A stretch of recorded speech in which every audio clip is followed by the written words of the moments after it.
Bonjour, dans cette vidéo, on va essayer d'évaluer et d'estimer un peu la qualité de l'ajustement de la régression linéaire. Pour cela, on va essayer d'abord de décomposer la variabilité totale de la variable dépendante, c'est-à-dire la variable y, ce qui va nous permettre, entre autres, de calculer ce qu'on appelle le coefficient de détermination qu'on note par R2. Commençons par rappeler le modèle de la régression linéaire simple. On avait pris yi, la variable dépendante, est égale à alpha plus bêta xi plus epsilon i, pour i variant de 1 jusqu'à n. Alpha et bêta sont les paramètres à rechercher, à estimer. Epsilon i, c'est l'aléa, la variable aléatoire non observable. Donc, posons aussi les estimateurs qu'on avait trouvés. Pour bêta, c'est bêta, l'estimateur était égal à, on avait posé grand B est égal à sigma dxi moins x bar, yi moins y bar, pour i variant de 1 jusqu'à n, le tout sur S de x.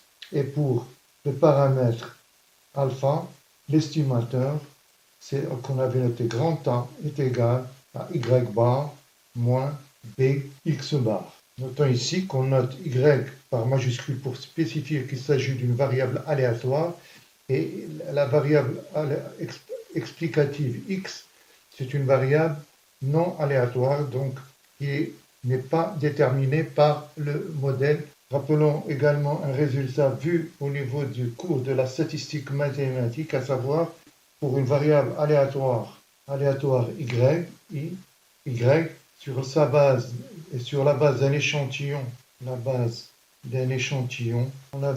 avait un estimateur sans biais de la moyenne et la variable aléatoire y est égale y bar 1 sur n sigma dyi pour i variant de 1 jusqu'à n. Également, un estimateur sans biais de la variance totale, la variance de y était égal à, qu'on note 1 sur n moins 1 sigma dyi moins y bar au carré pour i variant de 1 jusqu'à n. Ce dernier résultat va nous permettre de parler de la variabilité totale, la variable dépendante au niveau de la régression linéaire simple. Donc, la décomposition de la somme des carrés totale va prendre uniquement la partie présente au niveau de l'estimateur de la variance. C'est cette somme totale des carrés. Cette somme, on va voir que cette somme se décompose en deux parties. Une somme dite des écarts expliqués par le modèle et une seconde somme dite appelée somme des carrés résiduels. On a déjà l'égalité suivante, égalité de la décomposition de la somme qu'on note somme des carrés, qu'on note par S. Cette égalité, c'est égal somme pour i variant de 1 jusqu'à n, yi moins y bar, c'est la somme des carrés totale, est égale la somme des carrés expliquée par le modèle, plus la somme des carrés des résidus. I variant de 1 jusqu'à n, yi moins y chapeau i. D'accord. Somme des carrés qu'on note, somme des carrés totale, est égale à la somme des carrés expliqués par le modèle, plus la somme des carrés des résidus, qu'on note SCR. Donc, ou bien on peut dire autrement que la variabilité totale, c'est la somme des yi moins y bar au carré, est égale à la variabilité expliquée, plus la variabilité résiduelle. Voilà. Donc on essayera de justifier cette égalité, de prouver cette égalité. D'abord, voyons d'abord une explication, disons, intuitive par le biais d'un graphique. Et en deuxième lieu, on essaiera de prouver cette égalité d'une manière plus formelle. Donc, je vais marquer une pause, préparer le schéma ou le graphique pour expliquer un peu d'une manière intuitive la décomposition de la somme des carrés de, de la variabilité totale et je reviens vers vous. Donc voilà un graphique où on a tracé une droite de régression pour un modèle de régression linéaire simple. On voit ici, c'est la droite en, en violet, en mauve, pardon, la droite de régression linéaire.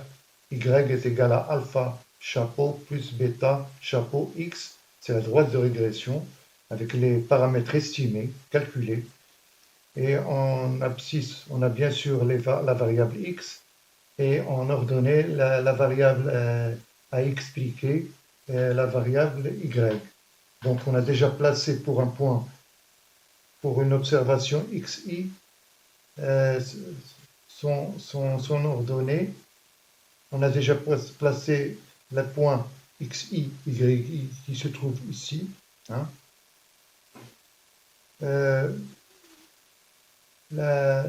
L'observation se trouvant sur la droite, xi, yi chapeau, c'est ici. Bien sûr, on sait que la droite de régression passe nécessairement par le point x bar, y bar, qui est là. Donc, déjà, voyons un peu la variabilité totale. La variabilité totale, c'est-à-dire yi moins y bar, hein, c'est cet écart, bien c'est cette distance qui va de yi jusqu'à x bar. Hein. C'est cette distance. Donc c'est yi moins y bar est égal à quoi? Est égal à deux écarts. D'abord l'écart expliqué qui se trouve entre la valeur sur la droite et la moyenne. C'est cette distance, hein, yi moins yi chapeau moins y bar, plus l'écart résiduel, c'est-à-dire les résidus entre l'observation effective et son image sur la droite. C'est cette distance, cet écart. D'accord? Donc, on va le faire dans une autre couleur. Ça apparaît. Donc ça équivaut à la somme des carrés résiduels, c'est LCR. Le bleu, c'est la somme des carrés expliqués. Et ici, c'est la somme des carrés, la variabilité totale. Bien sûr, on va le faire pour chaque point du graphe. On voit bien intuitivement que la somme des carrés, somme carré expliqué, plus somme des carrés expliqués, SCR. Voilà un peu de manière intuitive de voir un peu la décomposition de la variabilité totale en deux variabilités, une variabilité expliquée et une variabilité résiduelle. En fait, quand on parle de variabilité totale, c'est comme si on prenait l'étude de la variable aléatoire y à part, d'accord, et on calcule sa variabilité sans aucune autre information. Par contre, en insérant le modèle de régression, on insère une autre variable qui est explicative, qui vient nous aider à expliquer un peu les variations de la variable aléatoire y. Maintenant, on essaye de justifier ou bien de démontrer l'égalité de la variabilité totale est égale à la variabilité expliquée plus la variabilité résiduelle. Donc, on va mettre preuve, on va essayer de faire une preuve de cette égalité, de l'égalité suivante, de la décomposition de la variabilité totale, c'est-à-dire sigma pour i variant de 1 jusqu'à n, yi moins y bar est égal à la somme des i variant de 1 jusqu'à n de la variabilité expliquée par le modèle, moins y bar au carré, plus la somme des yi moins y chapeau i, le tout au carré pour i bien sûr variant de 1 jusqu'à n. Mais avant cela, on doit démontrer deux résultats qu'on va utiliser par la suite dans cette démonstration. Mais avant cela, on va essayer de démontrer deux résultats qui viendront nous aider dans la justification de l'égalité en question. Ces deux résultats sont d'abord qu'on a sigma, je pense qu'on l'a déjà vu, hein, EI, des résidus est nul. Et deuxième résultat, c'est que la somme des deuxième résultat que la moyenne des observations est égale à la moyenne des observations estimées. Hein. On va essayer de démontrer ces deux résultats, de les justifier, qu'on va utiliser par ailleurs, on va utiliser dans la justification de l'égalité en question. Donc, premier résultat, sigma des EI égale à 0, pour i variant de 1 jusqu'à 1. On sait que EI, c'est une variable aléatoire. Hein. Ici, elle est considérée en tant que variable aléatoire, c'est yi moins yi chapeau. D'accord? Donc, cela veut dire quoi? C'est que si on remplace y chapeau i par son estimation, c'est égal à yi moins a moins b xi pour i variant de 1 jusqu'à 1. Et on va prendre cette égalité. Donc on a sigma des EI pour i variant de 1 jusqu'à n est égal à sigma des yi moins y chapeau i pour i variant de 1 jusqu'à n est égal à sigma des yi moins a moins b xi jusqu'à n. On remplace a et b par leurs estimations. On avait trouvé que yi moins a, c'est quoi a? C'est y bar plus b x bar moins bxi. C'est-à-dire est égal sigma, on décompose cette sommation, moins y bar plus, ou bien disons ici, pardon, moins, on fait sortir le b, parce qu'il s'agit d'une constante, sigma dxi moins x bar. Or, on sait que ces sommes-là, c'est nul, égal à 0, égal à 0. Donc, on a bien sigma dEI pour i variant de 1 jusqu'à n égal à 0. Maintenant, montrons le second résultat, que la moyenne de l'échantillon est égale à la moyenne des valeurs de y se trouvant sur la droite de régression, c'est-à-dire les y chapeau i. Pour cela, on fait l'écart entre y. Donc, on va montrer ce résultat. On démarre avec l'idée qu'on va calculer l'écart entre y bar chapeau et y bar. Donc, c'est quoi comme somme?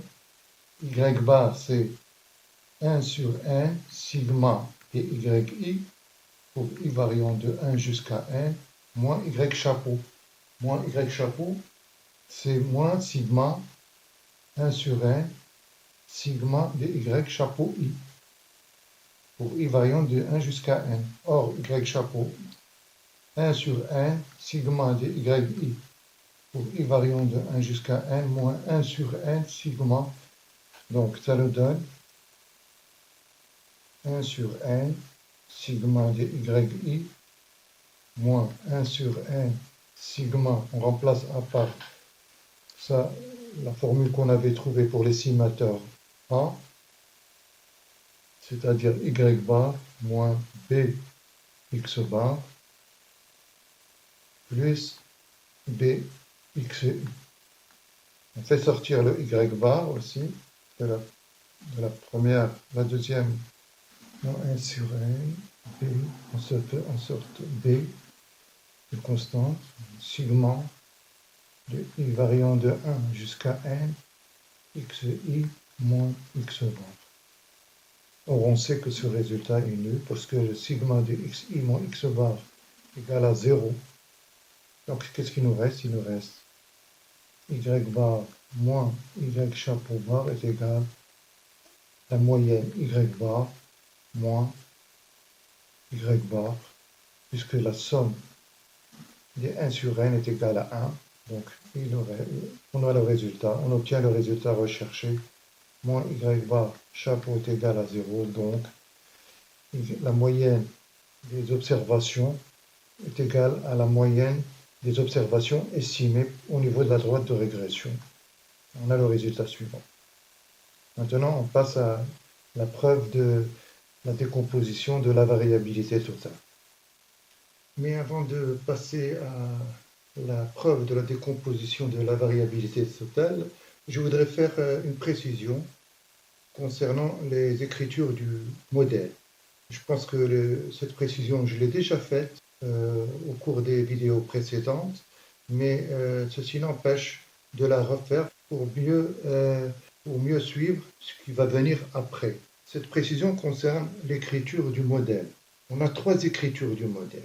Une première écriture, c'est le modèle théorique. YI est égal à alpha plus bêta xi plus epsilon i pour un échantillon de n observations. Donc les alpha et bêta, ce sont les paramètres du modèle à estimer. L'économiste ou bien l'économètre, avant d'entamer la régression, il a fait un graphique avec un nuage de points pour les observations et il voit si effectivement son modèle va tendre vers la réalisation d'un modèle de régression linéaire simple. Pour cela, il fixe le modèle théorique. YI est égal à alpha plus bêta xi plus epsilon i. Bien sûr, avec alpha et bêta, ce sont les paramètres du modèle, inconnus, mais qui demandent à être estimés. YI ici, c'est également une variable aléatoire. Pourquoi? Parce que par hypothèse, epsilon i, c'est une variable aléatoire non observable. YI, c'est également une variable aléatoire. La seconde écriture, c'est ce que j'appelle, moi, le modèle estimateur, c'est-à-dire que YI, variable aléatoire toujours, est égal à A plus B, XI plus EI, avec YI, bien sûr, en tant que variable aléatoire. A et B, ce sont des variables aléatoires, mais également ce sont les estimateurs des paramètres alpha et bêta, comme on a vu au cours des vidéos précédentes. Et vous remarquez ici que j'écris le tout en majuscule, sauf que epsilon i devient un au niveau du modèle estimateur, c'est non plus un aléa, mais un résidu, c'est-à-dire un reste entre la variable observée et la variable estimée. Donc EI, résidu, tant que variable aléatoire, est égal à YI moins YI chapeau. YI chapeau, c'est la valeur estimée de l'observation. Également, c'est une variable aléatoire. Donc YI, variable aléatoire, estimée de YI. D'accord? Estimée par quoi? Par l'estimateur. Donc YI est égal à A plus B plus XI. Ici, YI chapeau, c'est également écrit en majuscule, c'est également une variable aléatoire. Bon, après, il y a le troisième modèle, et c'est le modèle qu'on trouve, les résultats qu'on trouve au niveau des logiciels. Ce sont les résultats du modèle. Quand on a fait les observations au niveau des échantillons et quand on a fait les calculs des estimations. Donc on obtient YI, j'écris pour le différencier du modèle estimateur en minuscule, donc c'est YI, c'est la donnée observée au niveau de l'échantillon, est égal à alpha chapeau plus bêta xi plus EI chapeau, le résidu estimé. Donc YI, c'est la valeur observée dans l'échantillon pour l'unité I, c'est-à-dire au niveau de la variable aléatoire, au niveau de l'échantillon, on a cette observation, YI, c'est une valeur. Alpha, bêta, chapeau, ce sont des valeurs estimées des paramètres alpha et bêta. Par quoi? Par les estimateurs, A et B. Donc, respectivement, le paramètre alpha est estimé par A et bêta par B. Et ça nous donne alpha chapeau, bêta chapeau, ce sont les valeurs estimées, calculées. Je reprends ici, alpha chapeau est égal à Y bar moins bêta chapeau, X bar, vous vous remarquez qu'on écrit tout ça en minuscule, y bar minuscule également parce que c'est la donnée, la moyenne de l'observation de l'échantillon pour la variable y. Également bêta chapeau, xi moins x bar, yi moins y bar, écrite ici en minuscule, sur S de xx. Je rappelle que S de xx, c'est la somme des xi moins x bar, le tout au carré. Donc yi chapeau, hein, c'est la valeur estimée, et non plus la variable aléatoire ici. C'est la valeur estimée de l'observation y pour l'unité i, alpha chapeau plus bêta chapeau xi, valeur estimée de la variable y par le modèle. Et bien sûr, on a également le résidu calculé. C'est l'écart entre l'observation pour l'unité i, pour la variable y, et son estimation sur la droite qui se trouve au niveau de la droite de régression. Donc ei chapeau est égal à yi moins y chapeau i. Donc tous ces résultats, c'est pour le modèle estimé, ce sont les résultats qu'on trouve au niveau des logiciels. Ce sont ces données-là. Ce sont des données estimées ou calculées, ou observées également. D'accord? Donc en conclusion, je voulais faire cette précision parce que parfois il y a des confusions. Parfois on prend les variables, parfois on prend les données observées et on ne s'y retrouve plus. Donc, prise en compte dans les démonstrations, qu'est-ce qu'on prend? On prend la plupart du temps l'écriture du modèle estimateur, c'est-à-dire celui-là. On prend ce modèle, cette écriture, et on propose les formules, on propose les démonstrations, etc. D'accord? On prend cette écriture.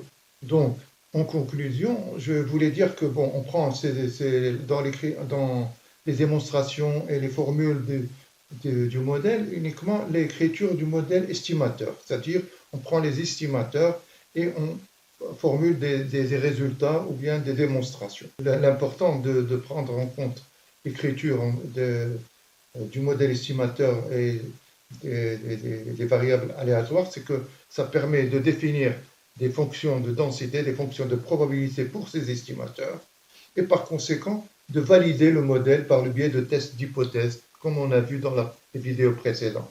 Par exemple, ici, pour voir un peu pour éviter un peu la confusion, quand on a fait le petit schéma introductif quand on a fait le schéma introductif de la démonstration, vous voyez ici qu'on a pris les Y, les données en minuscules, c'est-à-dire qu'on a pris les modèles estimés, c'est-à-dire calculés. Et on a essayé d'expliquer un peu la décomposition de la variabilité totale. Par contre, quand on présente la variabilité totale à ce niveau, vous voyez qu'on l'écrit en tant que variable aléatoire. D'accord? Y chapeau est une variable aléatoire, Y bar c'est également une variable aléatoire, etc. Mais les mêmes résultats qu'on obtient pour les démonstrations, si on prend les variables aléatoires, on les obtient également en utilisant uniquement les observations effectives, c'est-à-dire celles du modèle estimé. Par exemple, ici, on a fait des démonstrations. Par exemple, ici, on a fait des démonstrations pour montrer que sigma DEI égale à 0 et Y bar, la moyenne de l'échantillon est égale à la moyenne des données estimées. Ce sont des variables ici aléatoires, mais on peut également faire et vérifier que sigma, par exemple, DEI, EI chapeau pour I variant de 1 jusqu'à n égale à 0, et également que Y bar, la moyenne effective de la variable Y au niveau de l'échantillon est égale à la moyenne estimée. On peut également obtenir ces mêmes résultats. D'accord? Maintenant, on va passer effectivement à la preuve de la décomposition variabilité totale. Pour cela, on va déjà poser yi moins y bar égale à yi moins y chapeau i plus, vous voyez qu'on ne change rien, moins y bar. On peut écrire également sous forme de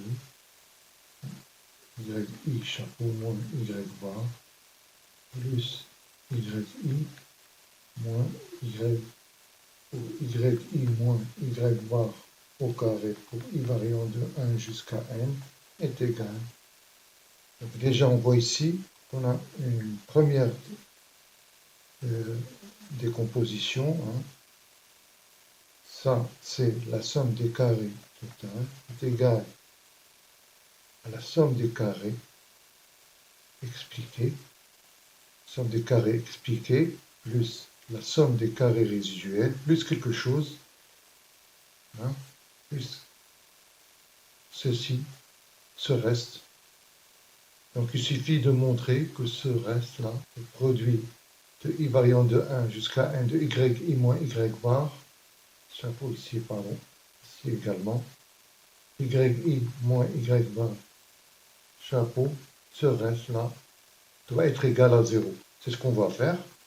Donc, déjà, deux fois, bon, prenons sigma de yi moins y bar, yi moins y chapeau i, pour i variant de 1 jusqu'à n est égal sigma, ce résultat n'est rien d'autre que y bar est égal y chapeau, y chat bar. Donc ce produit, cette sommation, elle est nulle. Ce qui nous reste à montrer que sigma de yi moins y chapeau i est égal à 0 aussi. Y chapeau i, on va décomposer par sa formule est égal au paramètre a plus b xi. yi moins y chapeau en sigma pour i variant de 1 jusqu'à n. Je fais le produit avec chacun de ces coefficients. Donc a est égal à yi moins y chapeau i. Je fais sortir le a parce que c'est une constante, plus b xi yi moins y chapeau est égal. Ça également, c'est nul. Hein. Cette sommation, elle est nulle. Pourquoi? Parce que on a cette relation qu'on a démontrée précédemment. Donc, il nous reste sigma des i variant de 1 jusqu'à n, bxi.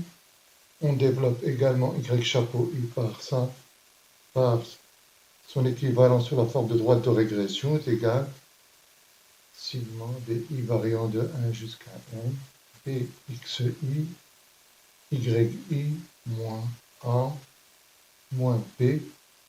Également, on développe le résultat pour l'estimateur a. Je rappelle que a, c'est égal à y bar moins b x bar. Ce résultat-là, on va le développer ici. Cela nous donne sigma db xi yi moins y bar plus bx bar moins bxi. En décomposant cette somme, cela nous donne sigma pour i variant de 1 jusqu'à n de xi yi moins y bar. Or, cette expression peut également s'écrire sous la forme, c'est la même chose, sigma dxi moins x bar, yi moins y bar. Pour i variant de 1 jusqu'à n, moins b, sigma, la même chose, xi moins x bar, xi moins x bar. Sigma de xi moins x bar, yi moins y bar. Pour i variant de 1 jusqu'à n, moins b au carré, et ça, ce n'est que s de xx, hein, vous vous rappelez. C'est égal à s de xx. Donc, s de xx. On a aussi hein, b S de xx est égal à sigma dxi moins x bar, yi moins y bar. Hein, on a ce résultat-là, pour i variant de 1 jusqu'à n. Donc on utilise ce résultat ici. Donc cela donne b, je multiplie b, s de xx moins b au carré, s de xx. Or ici c'est b au carré, s de xx moins b au carré s de xx, cela donne bien 0. Donc, on a trouvé que cette somme, on a montré que cette somme est égale à 0. Donc, on a bien démontré notre relation, à savoir que la somme des carrés total est bien égale à la somme des carrés expliqués par le modèle plus la somme des carrés résiduels. Remarque, on peut écrire également la somme des carrés expliqués qui est égale à sigma pour i variant de 1 jusqu'à n de yi chapeau moins y bar au carré sous la forme suivante. Et on va voir pourquoi on parle de variabilité expliquée par le modèle. I variant de 1, yi chapeau c'est a plus b xi moins y bar au carré. Somme des carrés expliqués est égale à sigma pour i variant de 1 jusqu'à n. On remplace le résultat des estimateurs, y bar moins b x bar plus b xi moins y bar au carré est égal à la somme des carrés expliqués, variant de 1 jusqu'à n, en simplifiant xi moins b x bar, le tout au carré.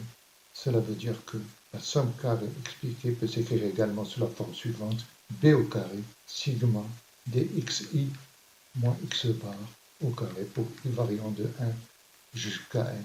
Donc on voit que la somme des carrés expliqués par le modèle, c'est-à-dire que les variations de x expliquent en grande partie les variations de y. La variabilité de x explique en grande partie la variabilité de y. C'est pour ça qu'on parle de somme des carrés expliquée par le modèle. Autant la somme des carrés expliquée par le modèle, autant la variabilité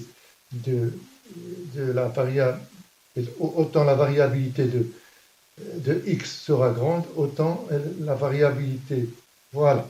Maintenant, on va passer au coefficient de détermination. Coefficient de détermination qu'on note par R2. Donc, l'équation de la décomposition de la variabilité, c'est-à-dire va nous permettre de calculer ce R2. Donc, on a vu que à partir de l'égalité de la décomposition de la variabilité totale, qu'on a somme des carrés totale est égale à somme des carrés expliquée par le modèle plus la somme des carrés de régression, on peut poser le rapport suivant qu'on appelle coefficient de détermination R2 est égal à la somme des carrés expliqués sur la somme des carrés totaux, écrit autrement sigma dx yi chapeau moins y bar au carré pour i variant de 1 jusqu'à n sur la variabilité totale, somme des carrés moins y bar. Donc c'est ce qu'on appelle le coefficient de détermination. Et on voit que par construction, ce coefficient sera R2 est compris entre 0 et 1. On va voir que du moment que sigma des carrés expliqués est inférieur ou égal à la somme des carrés totaux. Donc, le coefficient de détermination, qu'est-ce qu'il nous donne en fait comme pourquoi on le calcule? C'est pour estimer R2 permet d'évaluer ou d'estimer la qualité de l'ajustement linéaire, de la droite linéaire. C'est-à-dire R2 tend vers 1, bon ajustement, et dans le cas contraire que si R2 tend vers 0, cela veut dire un ajustement médiocre.